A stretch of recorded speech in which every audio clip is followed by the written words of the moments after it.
तो ये है एक्सेल टेप सीरीज का पार्ट नंबर 2, जहां पर मैं आप लोग को इंसर्ट टेप के अंदर ये सारे ऑप्शन समझाऊंगा। और अगर आप लोगों ने अभी तक पिछले वीडियो नहीं देखे हैं जिसके अंदर मैंने होम टेप कंप्लीट बताया था, होम टेप के अंदर जितने भी ऑप्शन थे ये सारे ऑप्शन मैंने पिछले वीडियो में कवर किए थे। तो आज हम इंसर्ट टेप के अंदर ये सारे ऑप्शन क्लियर करने वाले हैं। सो मेक श्योर कि इस वीडियो को एंड तक जरूर देखें। सो बिना टाइम वेस्ट किए चलते हैं अपने वीडियो की तरफ। तो इंसर्ट टेब के अंदर सबसे पहले आपके पास आ रहा है पाइवोट टेबल।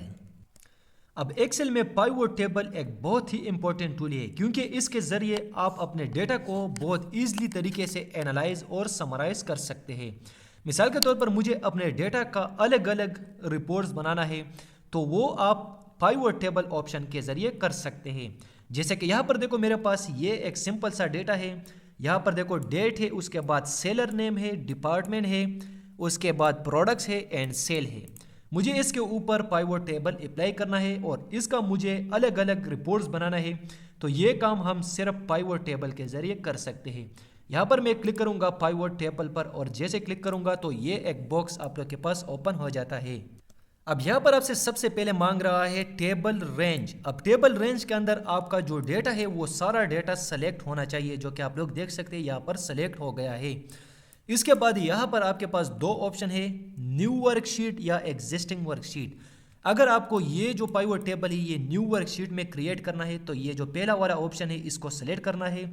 और अगर इस डेटा के अंदर, इस पेज के अंदर आपको ये इंसर्ट करना है तो आप एग्जिस्टिंग वर्कशीट को सेलेक्ट करेंगे। लेकिन मुझे न्यू वर्कशीट के अंदर इंसर्ट करना है तो इस ऑप्शन को सेलेक्ट करूँगा और यहाँ से ओके करूँगा। तो जैसे ओके करेंगे यहाँ पर आप लोग देख सकते हैं हमारा पाइवोट टेबल इंसर्ट हो जाएगा।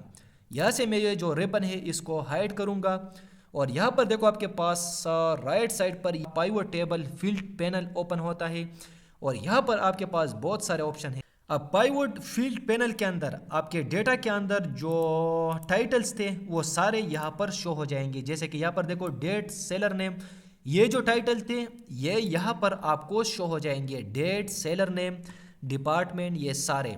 अब मिसाल के तौर पर मुझे एक रिपोर्ट बनाना है जहाँ पर सेलर नेम हो और उसके बाद जो है जो सेल्स हुआ है वो मुझे चाहिए। तो इसके लिए आपने क्या करना है, सबसे पहले आपने सेलर नेम को सेलेक्ट करना है और इस तरीके से आपने ड्रैग करना है और ये जो रो वाला सेक्शन है इसके अंदर आपने इसको क्लिक करना है। तो ये देखो ये यहाँ पर आ जाएगा और यहाँ पर सारे जो सेलर नेम है वो यहाँ पर आपको शो हो जाएंगे।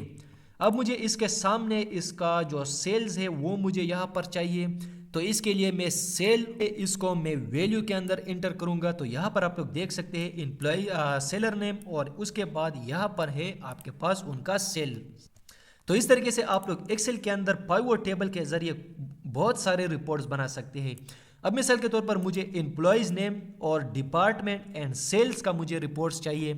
तो यहाँ पर देखो मैं यहाँ से ये जो डिपार्टमेंट है इसको मैं रो के अंदर एंटर करूँगा। तो यहाँ पर देखो अब सेलर नेम भी आपके पास शो हो जाएंगे, उसके बाद यहाँ पर जो है डिपार्टमेंट भी है और यहाँ पर उसके सामने जो है सेल्स भी आपको नज़र आएगा।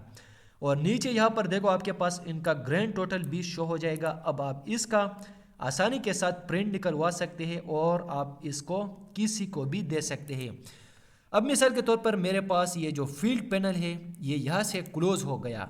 तो अब आप इसको किस तरीके से शो करेंगे, इसके लिए आपने क्या करना है, यहाँ पर क्लिक करना है और इस पर राइट क्लिक करना है। यहाँ पर आपके पास नीचे ऑप्शन आता है शो फील्ड लिस्ट। अगर आप इस पर क्लिक करेंगे तो आपका जो फील्ड पैनल है ये फिर से यहाँ पर शो हो जाएगा। तो इस तरीके से आप इसको शो और हाइड कर सकते हैं। अब यहाँ पर मिसाल के तौर पर मुझे इस डेटा के ऊपर फिल्टर करना है तो वो भी आप यहाँ से कर सकते हैं। यहाँ पर देखो इसके पास ये एक बटन है, अगर आप इस पर क्लिक करेंगे तो यहाँ से आप कोई भी एम्प्लॉयज़ का जो डेटा है वो निकाल सकते हैं। जैसे कि यहाँ पर मैं सिर्फ इन तीन सेलर्स का जो है वो डेटा निकालना चाहता हूँ। तो इन 3 सेलर्स का मैंने नाम सेलेक्ट कर दिए और यहाँ से मैं ओके करूँगा। तो यहाँ पर आप लोग देख सकते हैं सिर्फ इन 3 सेलर्स का डेटा मुझे यहाँ पर शो हो जाएगा। अब यहाँ पर जो है मुझे डेट भी ऐड करना है तो यहाँ से आप डेट को भी ऐड कर सकते हैं। तो आप लोग देख सकते हैं अब ये जो डेट है ये कुछ इस तरीके से शो होता है। इस पर मैं जो है राइट क्लिक करूँगा और यहाँ से आपके पास एक ऑप्शन आता है ग्रुप पर क्लिक करेंगे और यहाँ से मैं ओके करूँगा तो ये कुछ इस तरीके से आपको शो हो जाएगा। अब फिर से मैं इस पर क्लिक करूँगा और यहाँ से मैं जाऊँगा ग्रुप में, तो आप लोग देख सकते हैं ये कुछ इस तरीके से आपका डेटा ग्रुप हो जाएगा। तो इस तरीके से आप लोग माइक्रोसॉफ्ट एक्सेल के अंदर पाइवट टेबल के ज़रिए बहुत सारे रिपोर्ट्स बना सकते हैं। तो चलते हैं इंसर्ट टैब के अंदर हमारे पास जो दूसरा ऑप्शन आता है रिकमेंडेड पाइवट टेबल। अब ये जो डेटा हमारे पास है, अब इसके ऊपर हमने तो step by step pivot table बनाया। अब अगर मुझे रिकमेंडेड पाइवट टेबल पर क्लिक करना है तो यहाँ पर आपके पास पहले से बनाए गए पाइवट टेबल है जो कि आप अपने डेटा के ऊपर यूज़ कर सकते हैं। तो यहाँ से भी आप इसको अप्लाई कर सकते हैं और आप पाइवट टेबल के ज़रिए भी इसको कर सकते हैं। तो नेक्स्ट जो हमारे पास इंसर्ट टैब के अंदर ऑप्शन आता है वो है टेबल। अब टेबल क्या काम करता है, अगर आपको अपने डेटा एक अच्छे तरीके से प्रेजेंट करना है और डिफरेंट स्टाइल के फॉर्मेटिंग अप्लाई करने हैं, जैसे कि यहाँ पर देखो मैं कंट्रोल ए से अपने डेटा को सेलेक्ट करूँगा और टेबल पर क्लिक करूँगा, उसके बाद यहाँ से मैं ओके करूँगा। तो आप लोग देख सकते हैं हमारा जो डेटा है ये कुछ इस तरीके से आपको शो हो जाएगा। अब ऊपर येलो इस वजह से आया है क्योंकि हमने होम टैब के अंदर यहाँ पर येलो कलर यूज़ किया है। यहाँ से मैं नो फिल करूँगा तो आप लोग देख सकते हैं हमारा डेटा कितने अच्छे तरीके से शो हो रहा है। अब मिसाल के तौर पर मुझे इसका जो डिज़ाइन है ये अच्छा नहीं लग रहा है, तो यहाँ से आप इसका जो डिज़ाइन कलर है वो आप चेंज कर सकते हैं। तो यहाँ से मैं क्विक स्टाइल पर क्लिक करूँगा और यहाँ से आप कोई भी स्टाइल सेलेक्ट कर सकते हैं। जैसे कि मैं यहाँ से ब्लैक वाला सेलेक्ट करता हूँ तो ये ब्लैक फॉर्मेटिंग स्टाइल इसके ऊपर अप्लाई हो जाएगा। और भी आप यहाँ से बहुत सारे जो है स्टाइल सेलेक्ट कर सकते हैं, जैसे कि ये ग्रीन वाला आप लोग देख सकते हैं कितने अच्छे तरीके से ये डेटा शो होता है। तो अगर आप लोगों को एक्सेल के अंदर अपने डेटा को प्रोफेशनल प्रेजेंट करना है तो आप टेबल को यूज़ कर सकते हैं। अब अगर आप लोगों को ये डेटा इससे रिमूव करना है तो इसके अंदर आपको टेब डिज़ाइन में आना है और टेबल डिज़ाइन के अंदर आपके पास यहाँ पर ऑप्शन है कन्वर्ट टू रेंज, इस पर क्लिक करेंगे और यस करेंगे तो आपका जो डेटा है ये फिर से जो है नॉर्मल व्यू में आ जाएगा। तो इस तरीके से आप लोग माइक्रोसॉफ्ट एक्सेल में इंसर्ट टैब में टेबल को यूज़ कर सकते हैं। अब इसके बाद हमारे पास आता है इलस्ट्रेशन। इलस्ट्रेशन क्या है? इलस्ट्रेशन के ज़रिए आप डिफरेंट स्टाइल के शेप अप्लाई कर सकते हैं, पिक्चर इंसर्ट कर सकते हैं, आइकन अप्लाई कर सकते हैं। मिसाल के तौर पर मैं इस पर क्लिक करूंगा तो यहाँ पर देखो मेरे पास बहुत सारे ऑप्शन आता है। सबसे पहले आ रहा है शेप। अगर मैं शेप पर क्लिक करूंगा तो यहाँ पर बहुत सारे शेप आपको नज़र आएंगे। तो यहाँ पर मिसाल के तौर पर मुझे एक रेक्टेंगल शेप ड्रा करना है तो इस पर क्लिक करूंगा और क्लिक करने के बाद अब आप इस तरीके से इसको ड्रा करेंगे और ड्रा करने के बाद आप लोग देख सकते हैं ये कुछ इस तरीके से रेक्टेंगल शेप आपके पास ड्रा हो जाएगा। यहाँ से आप शेप फॉर्मेट में जाके इसका कलर भी चेंज कर सकते हैं, यहाँ से कोई भी कलर आप इसके ऊपर अप्लाई कर सकते हैं। यहाँ से आप इसके ऊपर बॉर्डर्स भी अप्लाई कर सकते हैं, जो भी बॉर्डर कलर आपको अच्छा लगे वो आप यहाँ से अप्लाई कर सकते हैं। तो ये कुछ इस तरीके से आप लोगों के पास शेप आ जाएगा। अब कई बार हमें अपने शेप को कर्व करना पड़ता है तो इसके लिए आपने शेप फॉर्मेट में जाके यहाँ से आपने एडिट पॉइंट पर क्लिक करना है और एडिट पॉइंट पर क्लिक करने के बाद आपके जो रेक्टेंगल शेप है इसके जो एंड पॉइंट है इसके ऊपर ये ब्लैक पॉइंट आपको नज़र आएगा। इस पर क्लिक करेंगे और जैसे क्लिक करेंगे तो यहाँ पर देखो ये एक पॉइंट है, इसको आप नीचे ड्रैग करेंगे तो ये कुछ इस तरीके से कर्व हो जाएगा। अब ये वाला पॉइंट है इसको मैं ऊपर ड्रैग करूँगा तो ये कुछ इस तरीके से कर्व हो जाएगा। अगर ये नीचे आपको कर्व करना है तो इसको भी आप किसी भी तरह का कर्व बना सकते हैं। तो उम्मीद करता हूँ कि ये शेप ऑप्शन आपको समझ आई होंगी। शेप के अंदर और भी बहुत सारे शेप है, जैसे कि यहाँ पर देखो रेक्टेंगल है, सर्कल है, लाइन है, ट्राइंगल है और नीचे और भी बहुत सारे ऑप्शन है। ये आप लोगों ने प्रैक्टिस करना है तो इंशाल्लाह आप लोगों को समझ आई होंगी। तो नेक्स्ट हमारे पास इलस्ट्रेशन के अंदर जो ऑप्शन है वो है पिक्चर। अगर मुझे एक्सेल के अंदर पिक्चर इंसर्ट करना है तो आप लोग जो है पिक्चर ऑप्शन को यूज़ कर सकते हैं। तो यहाँ पर मैं पिक्चर पर क्लिक करूँगा और यहाँ से मैं दिस डिवाइस पर क्लिक करूँगा। तो हमारे पास इस डिवाइस के अंदर जो भी पिक्चर है वो आप यहाँ से इंसर्ट कर सकते हैं। जैसे कि मेरे पास यहाँ पर बहुत सारे पिक्चर है। अगर मुझे कोई पिक्चर इंसर्ट करना है तो यहाँ से मैं जस्ट उसको क्या करूँगा, सेलेक्ट करूँगा और सेलेक्ट करने के बाद यहाँ से आपके पास ऑप्शन है इंसर्ट। जस्ट आप इंसर्ट पर क्लिक करेंगे तो ये आपके पास इंसर्ट हो जाएगा। लेकिन यहाँ पर एक प्रॉब्लम ये आ रहा है कि इसका साइज़ बहुत बड़ा है। इसका साइज़ अगर आपको छोटा करना है तो इसके लिए दो तरीके हैं। एक तो आपके पास यहाँ पर देखो साइज़ के अंदर आप इसका साइज़ छोटा कर सकते हैं। जैसे कि यहाँ पर देखो 4 इंच है, इसको मुझे 1 इंच करना है और एंटर करना है। तो यहाँ पर देखो आपके जो पिक्चर का साइज़ है वो छोटा हो जाएगा। और आपके पास यहाँ पर देखो ये जो एरो वाला बटन है, अगर आप इसको शिफ्ट के साथ इस तरीके से ड्रैग करेंगे तो ये बड़ा और छोटा हो जाएगा। तो इसको मुझे इस तरीके से बड़ा करना है और आप लोग देख सकते हैं ये कुछ इस तरीके से बड़ा हो जाएगा। अब अगर आप लोग को पिक्चर पर क्लिक करना है तो यहाँ पर आपके पास इसका भी एक फॉर्मेट टैब ओपन हो जाता है। अब इसके अंदर आप इसके अंदर कोई भी कलर्स अप्लाई कर सकते हैं, जैसे कि ग्रीन, यहाँ से आप पिंक कलर भी अप्लाई कर सकते हैं और ब्लू कलर भी अप्लाई कर सकते हैं, ऑरेंज कलर भी अप्लाई कर सकते हैं। तो मिसाल के तौर पर मुझे ये कलर अप्लाई करना है। उसके बाद यहाँ पर आपके पास करेक्शंस है, यहाँ पर भी बहुत सारे ऑप्शन है। और अगर आपको बैकग्राउंड रिमूव करना है तो वो भी आप यहाँ से बैकग्राउंड भी रिमूव कर सकते हैं। अगर मुझे इस पिक्चर को आउटलाइन देना है तो यहाँ पर आपके पास ऑप्शन आता है। तो यहाँ पर बॉर्डर पर क्लिक करेंगे और यहाँ पर आपके पास बहुत सारे कलर्स हैं। इस जो बॉर्डर का कलर अगर आपको चेंज करना है तो यहाँ से आप उसको सेलेक्ट करेंगे और आपके डेटा के आउटसाइड पर एक बॉर्डर अप्लाई हो जाएगा। लेकिन ये थोड़ा सा छोटा है, इसका साइज़ हम थोड़ा सा यहाँ से बड़ा करेंगे। यहाँ से हम जाएंगे विड्थ में और यहाँ से इसको इंक्रीज़ करेंगे और यहाँ से मैं कलर कर दूंगा येलो। तो आप लोग देख सकते हैं हमारे पिक्चर का आउटलाइन कलर अप्लाई हो गया है। तो इस तरीके से आप लोग पिक्चर के ऊपर आउटलाइन भी अप्लाई कर सकते हैं। तो ये था कि आप इंसर्ट टैब में इलस्ट्रेशन के अंदर पिक्चर को कैसे इंसर्ट करेंगे। अगर आपको ऑनलाइन किसी भी पिक्चर को इंसर्ट करना है तो वो भी आप यहाँ से ऑनलाइन पिक्चर भी इंसर्ट कर सकते हैं। और अगर आपको स्टॉक इमेजेस इंसर्ट करना है तो वो भी आप यहाँ से कर सकते हैं।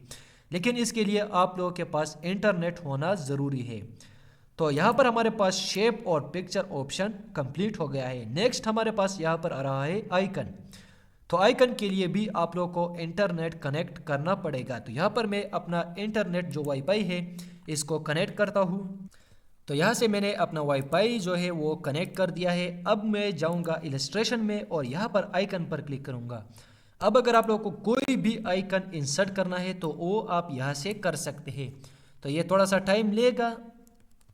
तो यहाँ पर आप लोग देख सकते हैं हमारा जो है स्टॉक इमेजेस, ये जो आइकन का बॉक्स है ये यहाँ पर इंसर्ट हो गया है। यहाँ से ये जो बॉक्स है ये स्टॉक इमेजेस का है। यहाँ से आप इमेजेस को भी डाउनलोड कर सकते हैं, आइकन्स को भी।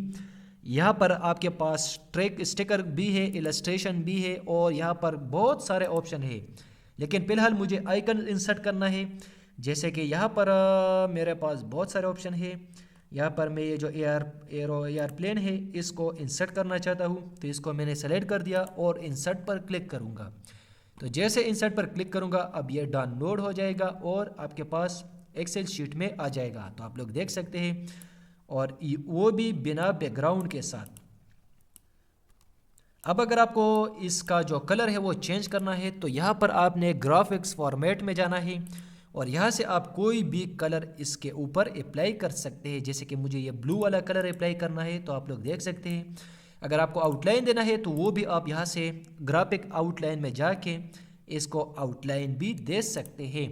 और यहाँ से आप इफ़ेक्ट्स भी इसके ऊपर अप्लाई कर सकते हैं। जो भी इफ़ेक्ट्स आपको अच्छा लगे वो आप यहाँ से कर सकते हैं। शेडो भी अप्लाई कर सकते हैं। मिसाल के तौर पर मुझे ये वाला शेडो अप्लाई करना है तो इस पर क्लिक करूँगा और आप लोग देख सकते हैं आइकन के पीछे एक शेडो भी अप्लाई हो गया है। इस तरीके से आप लोग और भी बहुत सारे आइकन इंसर्ट कर सकते हैं। जैसे कि यहाँ पर देखो मैं इंसर्ट आइकन पर क्लिक करूँगा और यहाँ पर अब मेरे पास और भी बहुत सारे आइकन आते हैं, लेकिन इसके लिए आपने वाईफाई ज़रूर कनेक्ट करना होगा। तो यहाँ पर देखो मैं सर्च करता हूँ, मिसाल के तौर पर मुझे एक मैसेज का एक आइकन इंसर्ट करना है। तो यहाँ पर मैंने मैसेज टाइप कर दिया और एंटर करूँगा।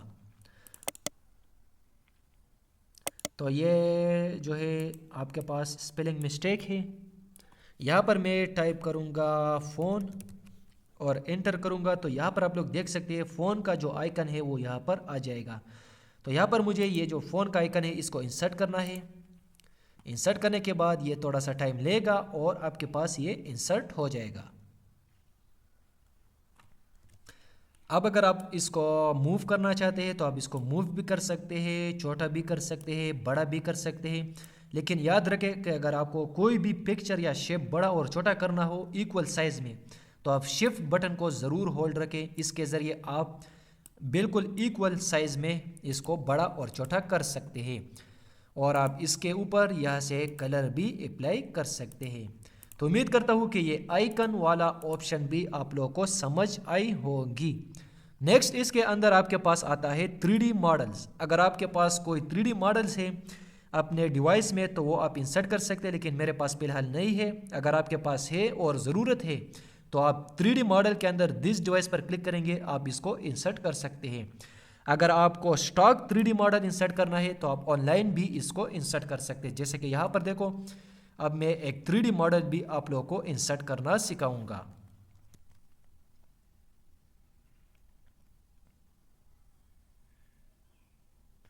तो यहाँ पर आप लोग देख सकते हैं ऑनलाइन 3D मॉडल्स का ये बॉक्स ओपन होता है। अब यहाँ पर बहुत सारे ऑनलाइन 3D मॉडल्स है। मिसाल के तौर पर मुझे ये जो लैपटॉप वाला है इसको इंसर्ट करना है, तो इस पर क्लिक करूँगा। क्लिक करने के बाद यहाँ पर बहुत सारे 3D मॉडल्स जो है लैपटॉप का वो ओपन हो जाएंगे।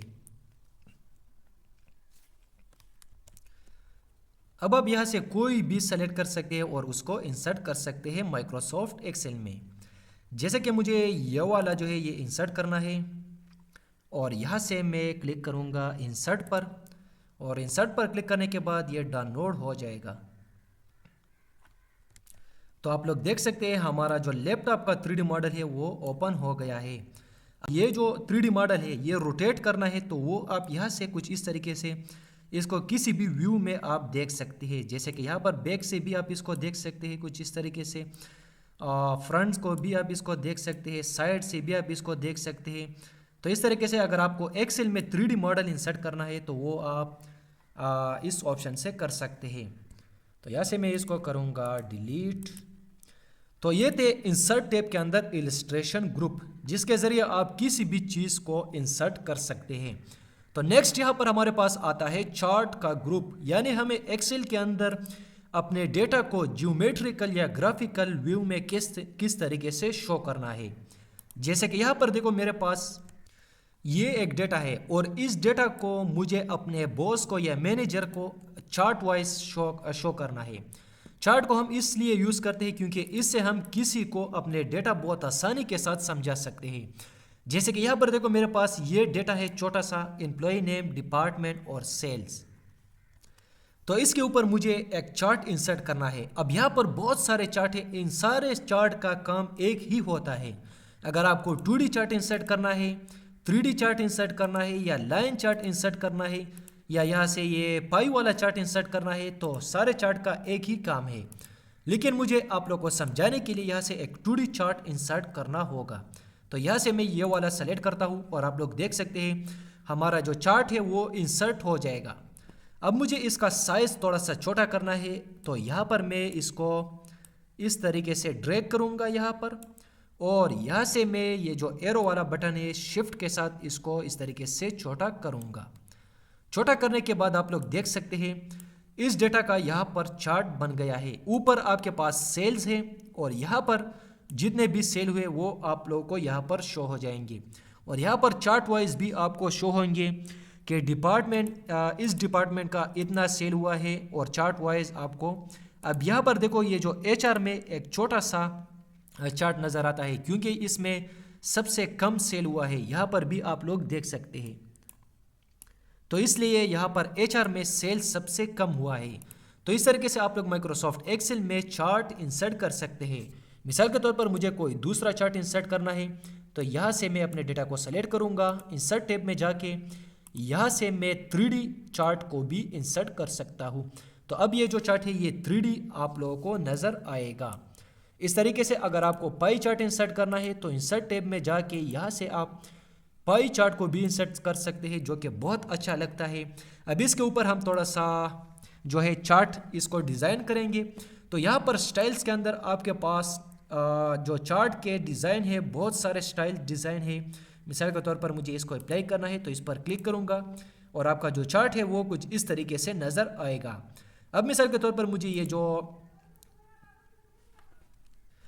जो जगह है, ये जो चार्ट है, इसका कलर मुझे चेंज करना है। तो इस पर मैं क्लिक करूंगा और यहाँ से मैं जाऊंगा चार्ट डिज़ाइन में और चेंज कलर पर क्लिक करके यहाँ से आप कोई भी कलर अप्लाई कर सकते हैं। तो यहाँ से मैंने सेलेक्ट कर दिया ये वाला कलर और ये कुछ इस तरीके से नज़र आएगा। यहाँ से आप इसका जो एक्सिस है, चार्ट एलिमेंट्स है, वो शो कर सकते हैं और हाइड कर सकते हैं। अब इससे मुझे ये फिल वाला कलर भी रिमूव करना है तो मैं जाऊंगा फॉर्मेट टैब में और शेप फिल में क्लिक करूंगा और यहाँ से मैं सेलेक्ट करूंगा वाइट कलर, या आप यहाँ से नो फिल भी कर सकते हैं। और अगर आपको इसको आउटलाइन देना है तो यहाँ से आप इसको आउटलाइन देंगे और आप लोग देख सकते हैं हमारा जो चार्ट है वो रेडी हो गया है। तो इस तरीके से आप लोग बहुत सारे चार्ट अपने डेटा के ऊपर अप्लाई कर सकते हैं। जैसे कि यहाँ पर देखो लाइन चार्ट भी है, यहाँ पर ये भी है, तो बहुत सारे चार्ट हैं। अब यहाँ पर ये एक नया चार्ट आया है जो एक्सेल 2024 और 2021 में है।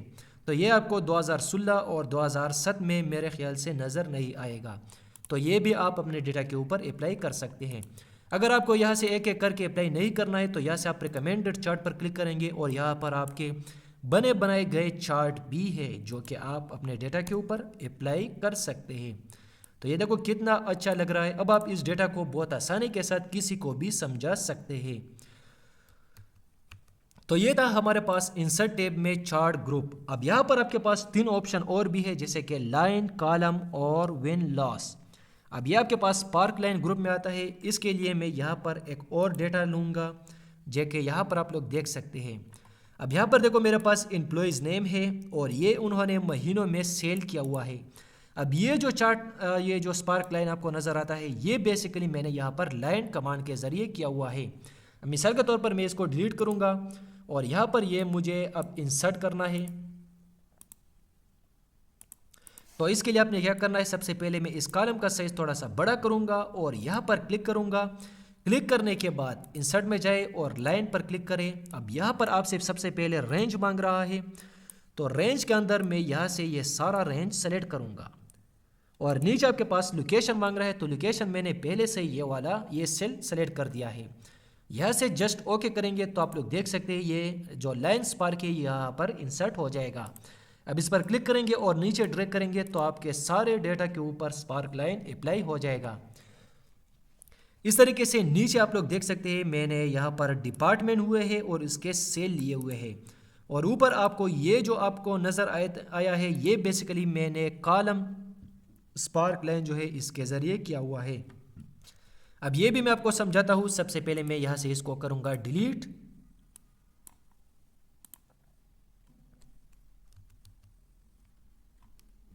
और डिलीट करने के बाद यहाँ से मैं इस कॉलम का साइज़ थोड़ा सा बड़ा करूँगा और यहाँ पर मुझे अब ये जो कॉलम स्पार्क लाइन है इसको इंसर्ट करना है।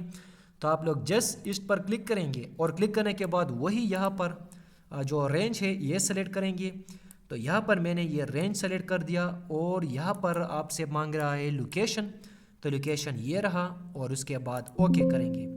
सॉरी, यहाँ पर मैंने डबल लोकेशन सेलेक्ट किया हुआ है, इसलिए यहाँ से मैं इसको रिमूव करूँगा और ये लोकेशन सेलेक्ट करके ओके करूँगा। तो आप लोग देख सकते हैं हमारा यहाँ पर कॉलम स्पार्क लाइन इंसर्ट हो जाएगा। इसको ड्रैग करेंगे तो ये सारे डिपार्टमेंट का स्पार्क लाइन इंसर्ट हो जाएगा। तो इस तरीके से आप लोग माइक्रोसॉफ्ट एक्सेल में इंसर्ट के अंदर स्पार्क लाइन को यूज़ कर सकते हैं। नेक्स्ट इसमें आ रहा है स्लाइसर और टाइमलाइन। स्लाइसर और टाइमलाइन के लिए यहाँ पर मेरे पास ये देखो ये एक डेटा है। अब मिसाल के तौर पर मुझे इसके ऊपर स्लाइसर इंसर्ट करना है, तो यहाँ पर मैं क्लिक करूँगा और क्लिक करने से पहले आपने अपने डेटा को सेलेक्ट करना है और स्लाइसर पर फिर क्लिक करना है। अब यहाँ पर देखो ये काम नहीं करता है, क्या क्यों नहीं करता है? क्योंकि हमने जो है पाइवट टेबल इंसर्ट नहीं किया हुआ है। स्लाइसर के लिए आपने पाइवट टेबल इंसर्ट करना है और यहाँ से हम ओके करेंगे। अब यहाँ पर देखो मैं जो है डिपार्टमेंट को रो के अंदर इंटर करूँगा और सेलर नेम को भी रो के अंदर इंटर करूँगा और जो सेल है सेल को मैं वैल्यू के अंदर इंटर करूंगा। अब देखो यहाँ पर मैं आपको स्लाइसर का समझाऊंगा कि स्लाइसर आप किस तरीके से यूज़ करेंगे। एक तो आपके पास इंसर्ट टैब में भी यहाँ पर स्लाइसर और टाइमलाइन नज़र आएगा और दूसरा आपके पास पाइवट टेबल एनालाइज के अंदर भी आपके पास इंसर्ट स्लाइसर ऑप्शन नज़र आएगा। तो यहाँ पर मैं इंसर्ट स्लाइसर पर क्लिक करूँगा और ये एक बॉक्स आपके पास ओपन होता है। अब यहाँ पर मुझे क्या करना है, सेलर्स नेम के ज़रिए मुझे जो है ये स्लाइसर इंसर्ट करना है। तो यहाँ से मैंने इसको सेलेक्ट कर दिया और ओके करेंगे तो आप लोग देख सकते हैं एक प्यारा सा बॉक्स आप लोग के पास नज़र आएगा। अब स्लाइसर क्या करता है, इसके ज़रिए भी आप फिल्टर कर सकते हैं। मिसाल के तौर पर मुझे इस इस सेलर का मुझे डेटा निकालना है, तो इस पर क्लिक करेंगे। यहाँ पर आप लोग देख सकते हैं इसका सेल्स भी नज़र आएगा और यहाँ पर जो है डिपार्टमेंट भी आपको नज़र आएगा। इस तरीके से आप यहाँ से कोई भी एम्प्लॉयज़ सेलर्स का निकालवाना है तो यहाँ पर सबसे पहले एक को सेलेक्ट करेंगे और कंट्रोल बटन होल्ड रखेंगे और दूसरे सेलर्स नेम पर क्लिक करेंगे तो यहाँ पर आप लोग देख सकते हैं दो सेलर्स का आपको यहाँ पर शो हो जाएगा। तो इस तरीके से आप लोग माइक्रोसॉफ्ट एक्सेल में जो है स्लाइसर का यूज़ कर सकते हैं। स्लाइसर बेसिकली फ़िल्टर अप्लाई करने के लिए यूज़ होता है। हम जाएंगे इंसर्ट टैब में और यहाँ पर आपके पास ऑप्शन आता है लिंक। अगर आपको एक्सेल के अंदर किसी भी चीज़ का लिंक बनाना हो, जैसे कि मैं यहाँ पर क्लिक करता हूँ और यहाँ पर टाइप करता हूँ मिसाल के तौर पर अटेंडेंस शीट, ये मैंने टाइप कर दिया और यहाँ पर मैं इसके ऊपर एक लिंक बनाना चाहता हूँ तो इस पर क्लिक करूँगा। इंसर्ट टैब में जाके यहाँ से लिंक पर क्लिक करूँगा और यहाँ से मैं अब आप इसके ऊपर कुछ भी लिंक कर सकता हूँ। तो यहाँ से मैं सेलेक्ट करूँगा डेस्कटॉप और डेस्कटॉप के अंदर मैं यहाँ से ये जो ई वाला फोल्डर है इसको सेलेक्ट करूँगा एंड नेक्स्ट में यहाँ से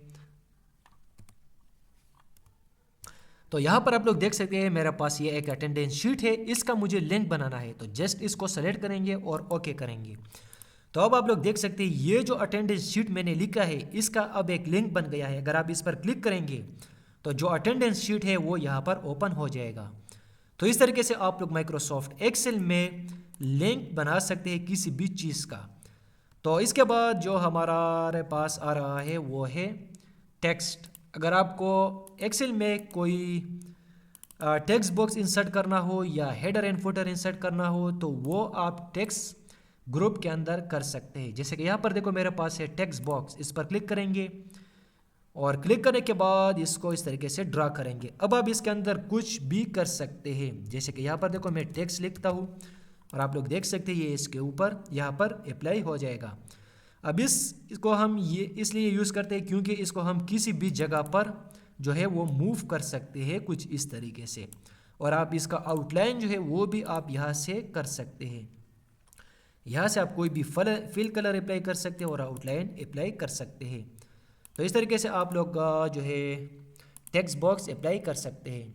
नेक्स्ट हमारे पास टेक्स्ट के अंदर आता है हेडर एंड फुटर। तो इसके लिए मैं यहाँ से एक डेटा लूँगा जो कि है, तो यहाँ पर आप लोग देख सकते हैं मेरे पास ये एक डेटा है, इसके ऊपर मैं हेडर एंड फुटर अप्लाई करना चाहता हूँ तो इस पर क्लिक करूँगा और आप लोग देख सकते हैं हमारे डेटा के ऊपर हेडर एंड फुटर अप्लाई हो जाएगा। अब जो ऊपर आपको नज़र आता है ये हेडर, जो नीचे आपके पास पेज के नीचे आ रहा है ये फुटर है। तो इसको मैं थोड़ा सा जूम आउट करूँगा। यहाँ पर आप लोग देख सकते हैं ये हमारे पास पेज 1 आ रहा है। इसके ऊपर मुझे अगर फुटर अप्लाई करना है तो यहाँ पर मैं कुछ भी टाइप कर सकता हूँ, जैसे कि मैं यहाँ पर टाइप करूँगा कंप्यूटर।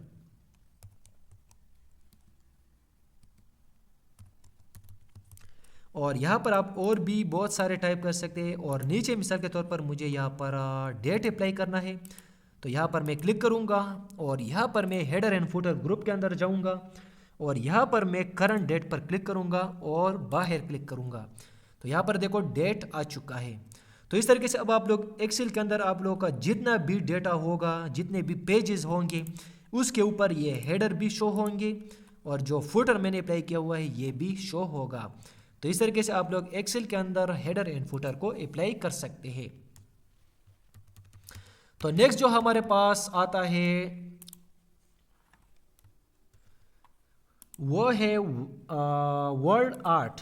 अब आप इसके ज़रिए कोई भी टेक्स्ट इंसर्ट कर सकते हैं कुछ इस तरीके से, और इसके अंदर आप अपना नाम लिख सकते हैं या कुछ भी आप यहाँ पर कर सकते हैं, और एक स्टाइलिश फॉन्ट्स आप यहाँ पर लिख सकते हैं। अगर इसका कलर आपको चेंज करना है तो होम टैब में जाके यहाँ से आप इसका कलर चेंज कर सकते हैं। इसको शेडो वगैरह देना है तो वो भी आप यहाँ से कर सकते हैं। यहाँ पर आप लोग देख सकते हैं, और आप यहाँ से जो है जो रिफ्लेक्शन है ये भी आप अप्लाई कर सकते हैं। तो इसका काम तब होता है जब हमें अपने डेटा के अंदर कोई स्टाइलिश हेडर अप्लाई करना हो या टाइटल अप्लाई करना हो, तो वो आप इस जो वर्ड आर्ट है इस ऑप्शन से कर सकते हैं। तो नेक्स्ट हमारे पास आता है टेक्स्ट के अंदर ऑब्जेक्ट, यानी अगर आपको कोई ऑब्जेक्ट इंसर्ट करना है तो वो आप यहाँ से कर सकते हैं। नेक्स्ट यहाँ पर है सिंबल। तो सिंबल के अंदर आपके पास इक्वेशन है, ये सारा जो है ये मैथ्स का है। अगर आपको कोई इक्वेशन वगैरह इंसर्ट करना है तो वो आप इस ऑप्शन से कर सकते हैं, लेकिन मुझे इसका ज़रूरत अभी नहीं है।